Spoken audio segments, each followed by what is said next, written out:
Hello, Professor Bright here, and welcome back to the Sunless Sea. Now, the more perceptive of you may notice that things have changed slightly. Well, that's because, unfortunately, due to, some problems I was having, the C drive had to get reformatted. And even more unfortunately, for some unknown reason, the Sunless Sea decides to put your save files on the C drive instead of where you installed the game. So I had to start over from scratch. The legacy of captains completely gone. Which is frustrating, but I've played back to more or less the same position that we were in before. We already have our progeny. We've already explored a decent amount of the Sunless Sea, pretty much all the sites that we had already found, although of course they're in different positions now. And we have a job to do. We have to head over to Polythreme both for the Admiralty and for the delightful people at the dockside. Now the plan is just to, let me show you real quick. Plan is to hit Mutton Island, Garter's Morn, then we're going to go to Pigmote Isle. I didn't actually finish the story with Pigmote Isle, if I remember correctly, so we're going to do that, then go to Nuncio, go through that story, hit Visage, Khan's Glory, and then find Polythreme, which of course is our target for the delightful people we have to deal with. On the bright side, we get to do things differently with Pigmote Isle this time. And hopefully not, well, either not fail at stealing the Rat Star, or just don't steal it. Look, in my defense last time, it was very tempting. How could I have known that that would not work out? Let me tell you, it is satisfying having that harpoon back. You guys have no idea. Let's dissect it, because we have no use for any food. Although, perhaps I should have bought more supplies. You know, a stop at Mutton Island might buy some more supplies there. I think their prices are basically the same as London. And of course, you may have noticed that we had 2,000 echoes. 1,000 of that has to go to pay off the delightful people at Polythreme. And yes, I've been referring to all of them as very delightful people because they are so very, very delightful. And not at all threatening. Not even slightly. Let's, you know what, let's explore the shore first. Ooh, remnants of a shipwreck. What has washed up here? Oh, just more fuel. I mean, it's good, but not the best. I could fill up on supplies. This is not the most cost-efficient way of doing things, but, well, when you make simple mistakes, it costs you. That's just how the world works. You know, actually, no, we'll stick with my original plan. Garter's Morn, then Pigmote Isle, and then onwards from there. I was debating making a stop at the Iron Republic, but no, that tends to end badly for me. Well, not particularly badly, but then I have to see the Grand Geode, and then I want to see the Dawn Machine, so you know. It becomes a whole thing. Oh, hey! Supplies. Possibly.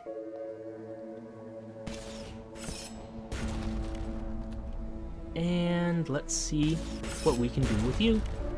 Really, you're holding on to 1 health? Yeah. We'll have none of that. Let's scuttle the old thing. Oh, I mean, extra fuel, I don't really need that. I've got 26 barrels of fuel. I'm fine. I'm fine for a very long time. So long they might even get the lights the whole trip. It'd be quite the treat for them.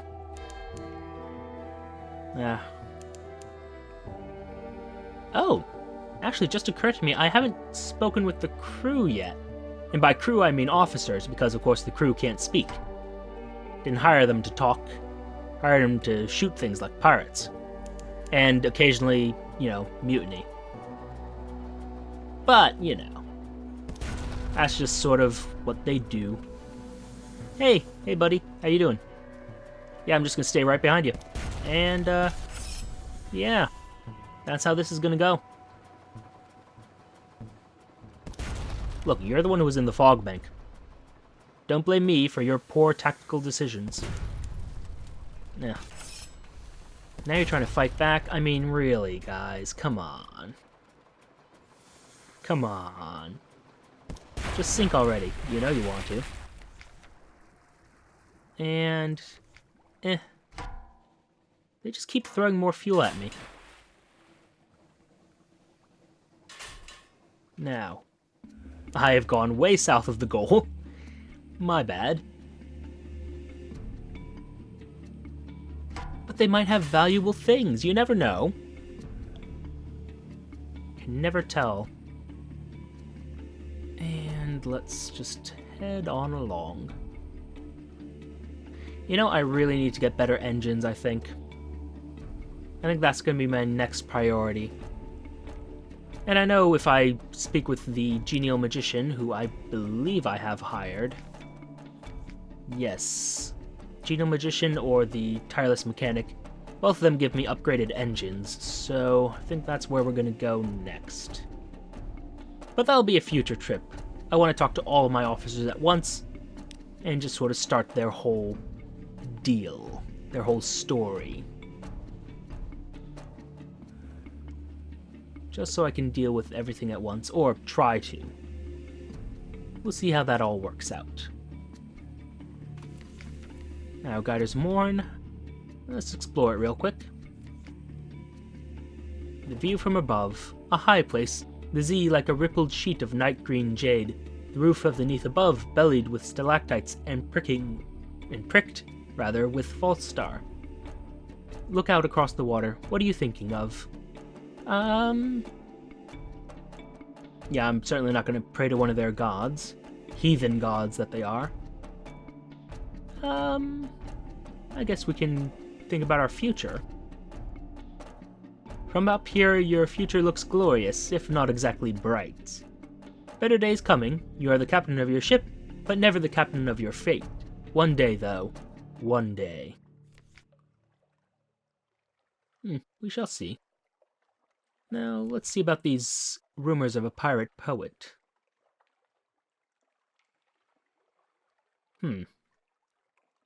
Some say she's a clayman who freed herself with the power of verse. Possible.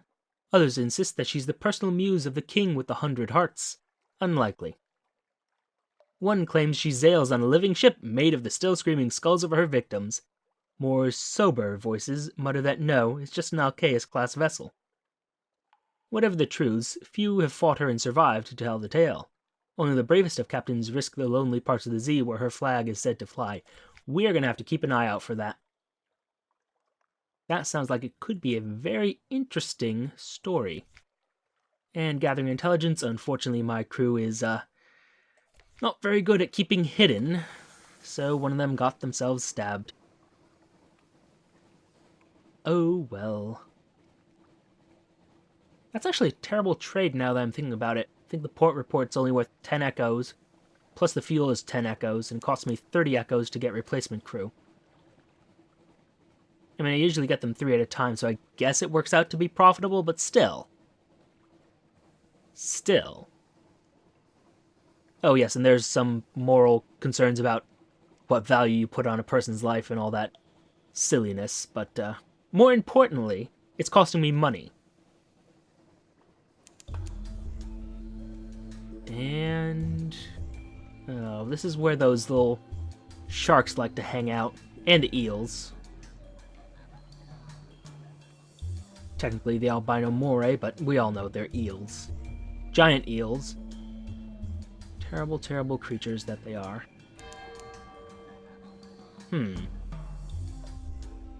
Oh, I'm north of where I want to be.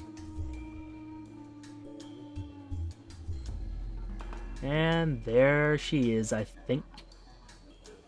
Looks Pigmote-like, and we have civilization. Alright, we are at Pigmote Isle, kind of, almost, not really. Not just yet. But we will be. And hello. Hey, friend. Yeah, you see, I'm just not going to take the risk with you. Not even going to risk it. We'll just let it disperse, though. Watch its oil rainbow colors fade. Looks very like Flourishing of Years, the grand shrine face of Visage. Something about the eyes, the sternness of the mouth, perhaps only that it stares at the roof, just as Flourishing of Years does. Now it dissolves. Which gets us a Z story. And I found that you can get Muter Salt, but it costs 5 Z stories, and you have to sell them to Wither. So, that's going to be a thing. If I recall correctly, I only need 2 of it. Well, 2 pieces of... Well, not really 2 pieces, 2 sacks of Muter Salt. Not sure what sort of unit they come in, but... just need 2 of them. And docking. Okay, Pigmote Isle. 2 houses, both alike in dignity. On a lonely desert beach, there's no habitation in sight, no market, only an old rotting dock. A stretch of sand thickens into damp black earth from which sprout stunted palms? Not quite. Tall fungal growths with frond-like caps, as if someone had sculpted the idea of a tree from a mushroom. And let's see what awaits us. A war! As you step onto the quay, you hear clamor, shouts, and shooting. You can see, off in the distance, smoke rising from beyond the hill, and dots of fire flecking the horizon. 2 tiny figures stand a little further down the quay, unmoving, as if awaiting your approach. Oh? Oh, this is new. Huh. Well, the following is an extract from the popular Diary of a Sea Captain, from London to Irem, and what we did there before we arrived. Washed ashore on Mutton Island and subsequently serialized in the Unexpurgated Gazette. The author's identity remains unknown. The tale of Pigmote Isle, in which a delegation is made, a choice is presented, war is declared, a most singular treasure is sought by all, and a new empire is founded with tooth and claw. Oh. Well, this is very new. So they're contextualizing what happens at Pigmote Isle in the form of a story that was found at Mutton Island from Irem. Huh.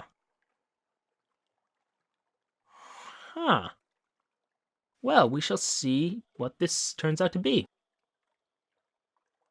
Chapter 1, The Delegation. The figures were rodents. To my left was a Rattus Faber, wearing goggles, a blacksmith's apron, and an assortment of tools. To my right, an unusually large guinea pig, wearing a helmet and breastplate reminiscent of nothing so much as the High Middle Ages. The rat stepped forward first and bowed. "Welcome, Captain, to Ratstar Island. I'm Edgar, second Chief Engineer of the 3rd Rat Brigade. I invite you to avail yourself of food and fuel at our expense. The only cost to you is a choice." The rat stepped back. At precisely the same moment, with what appeared to be the ease of long habit, the guinea pig scuttled forward and made a declamatory chirp. "Welcome, Captain, to the Isle of Cavia. I am Lady Augusta Devereux, Swinch of the Blackwater Swinches, seneschal to our King Graysnaw, first of his name. I invite you to avail yourself of food and fuel at our expense. The only cost to you is a choice."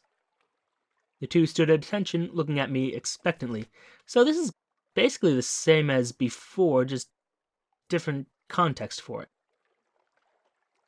The 2 remarkable rodents sat squatted, both seeking my support. I knew I had to choose carefully. Let's speak to them first and see if anything's changed. But this all seems very familiar to me. I spoke to the chief engineer. His eyes had a wave-cold glint to them, and he wore his scars like jewels. A rat in the making. I asked the chief engineer to elaborate. He looked at me for a long, measured moment before speaking gruffly. "We came to this island to make a home for ourselves away from London, its cats and snuffers, its rat-skin suits. We came to live as citizens of our own republic. We came with our tools, our teeth, our clever hands, and we made a beautiful city by the light of the rat star that shone bright and blue on Mount Ararat." The chief engineer nodded towards the distant hill. "One day we braved the depths of the chicken woods, and from the top of Mount Ararat we plucked the rat star to be our light, our beacon, but the pigs of Cavi saw the light and they lusted for it. They sent armies to rule us and steal our star. We will not permit them to take what is ours. We will resist to our last breath. Will you join us in defeating them?" "I certainly will be doing that." But let's speak to the seneschal really quickly. A knight out of habit. The seneschal cleared her throat with a delicacy to rival the Duchess's own before speaking. Grace and all, the king, our lord and sovereign, full 7 months had sojourned on the sea, conquered this land and won the southern main. Now no fortress against him shall remain. No city walls be left for him to gain, save the rats that squeak behind mountain. Unlikely was the lamb of our deliverance, assured shall be our glories and their fall, when our lady's eyes restored be to our hall. Delightful. The seneschal composed herself, then added, We saw truth and beauty by the light of Our Lady's eye on Mount Caveat.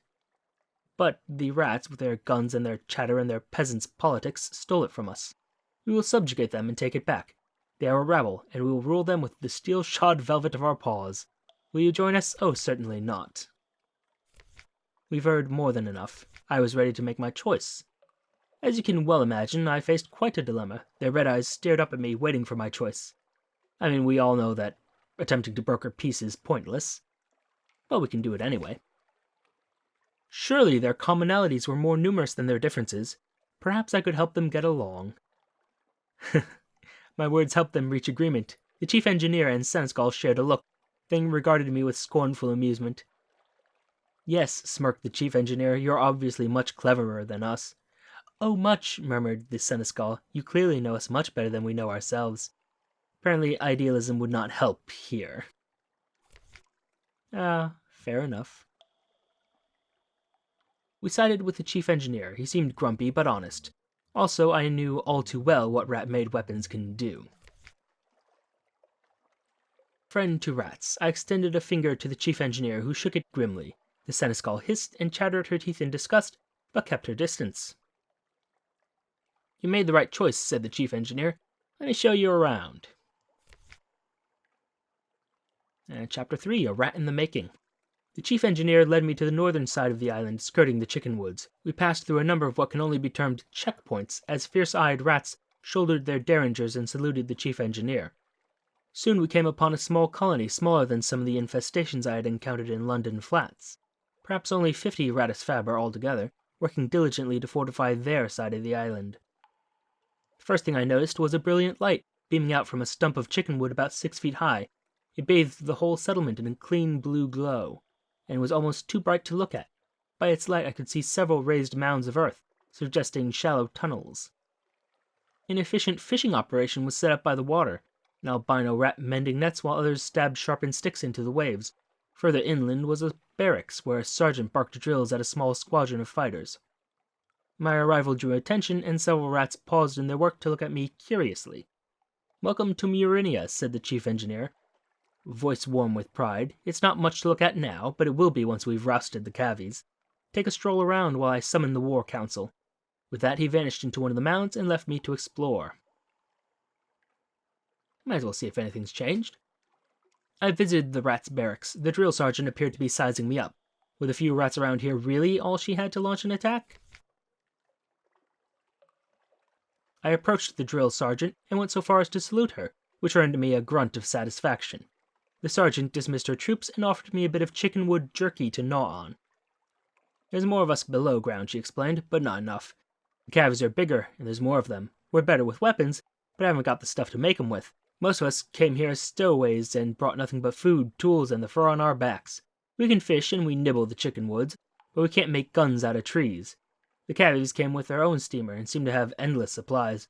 We raid 'em sometimes, but there's so few of us and we can never hold on to territory gained for long. But that's of no consequence. All we want is to be left in peace to build our republic. And the Rat Star, she added thoughtfully after a moment.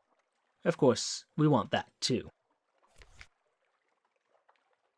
Now, let's take a look at this Rat Star then, because that worked out so great the last time. An excitable-looking rat was peering at it through smoky goggles, twitching her whiskers and making notes on what appeared to be real paper. Blue as a sapphire, but endlessly more brilliant. It's not a star, of course, not really, but try explaining that to the others. The chief engineer doesn't want me working too hard to convince them. Says this is better for morale, but just look at it. Look! She offered me her goggles. I managed to work them over just enough of one of my eyes to see the truth of what she was studying. It was scintillac, but unlike any I'd seen before. Blue as a sapphire, but more brilliant.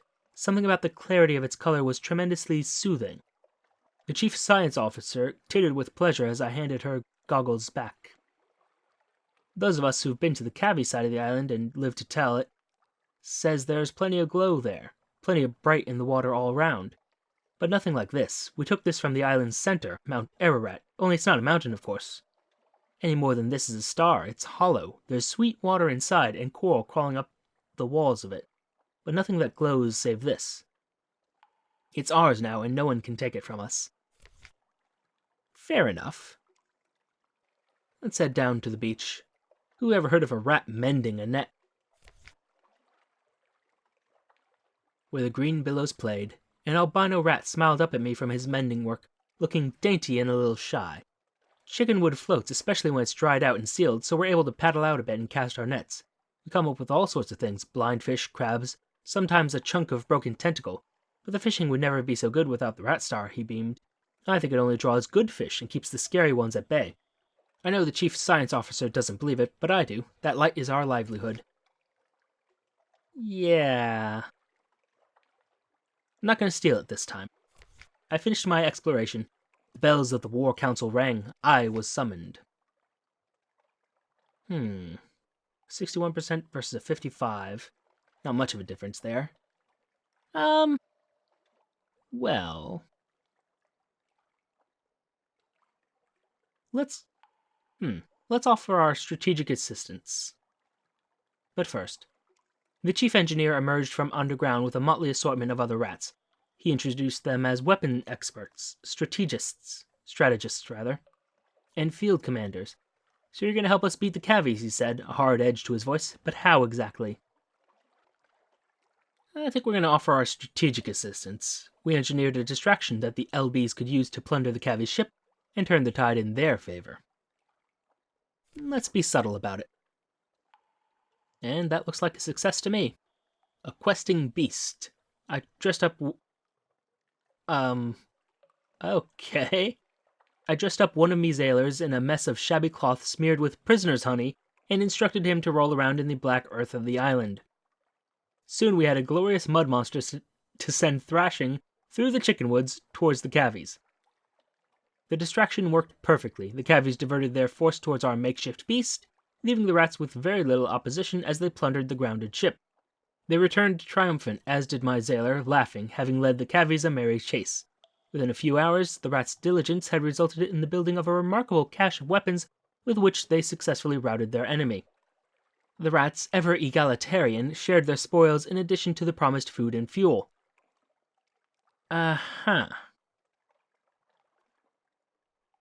That's interesting.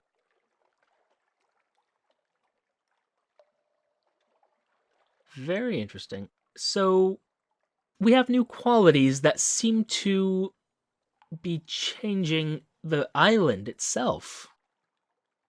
We're also going to be way over our, cargo limit, but that'll be another thing to deal with later. The House of Cavy had fallen. Myrenia was triumphant. All that remained were the celebrations and the continuation of our voyage. Oh, how we feasted long into the night. Then... Well... I think we can intercede on behalf of the Cavies. They were crushed, defeated, and I could see their spirits broken without the light of the Rat Star to guide them. They needed an advocate. Oh. The satisfaction of victory. I appealed to the chief engineer's moral fortitude and sense of fair play. Perhaps the Cuffies suffered the loss of the light from the center of the island. Perhaps they were only trying to get it back, not steal it from the rats. The chief engineer looked troubled, but he shook his head. You fought one battle, Captain, he said gravely. We fought hundreds against them. They're monsters, pure and simple, and the sooner we're rid of them, the better. Rid of them? I saw, by the light of the scintillac, a dozen rats using the steam pinnace's supplies to build something that looked remarkably like a sausage machine. Ah. Well. We could not forge peace between the rats and the Cavies. That's a bit grim. Well, I guess we'll invite one of the Rattis Faber to join us. After all, what's a ship without a few rats? Welcome aboard. The chief engineer couldn't leave his colony, but he relayed my request to his people. The albino rat I saw mending nets shyly stepped forward. I'm good at fixing things, he said earnestly, and I'd like to see more of the world. I waited for him to gather up some effects and say goodbye to his family before accompanying him on board. And that decreased the level of their civilization. Interesting. I'm going to, of course, dump most of the fuel. Actually, the harlot fry as well, because unfortunately we haven't gotten access to the zoo, so the harlot fry is basically useless to us. Unfortunate. But way it goes. And that is all that can be done there for now. I'm very interested to see what's going to develop from Pigmote Isle. A little disappointed that we couldn't forge peace between the two civilizations, but, well, it's bound to happen occasionally. Some things have to be sacrificed and turned into sausage. Ah, well. But for now, thank you for your time. Note the like, comment, and subscribe buttons below. Use them responsibly, and I'll see you all soon.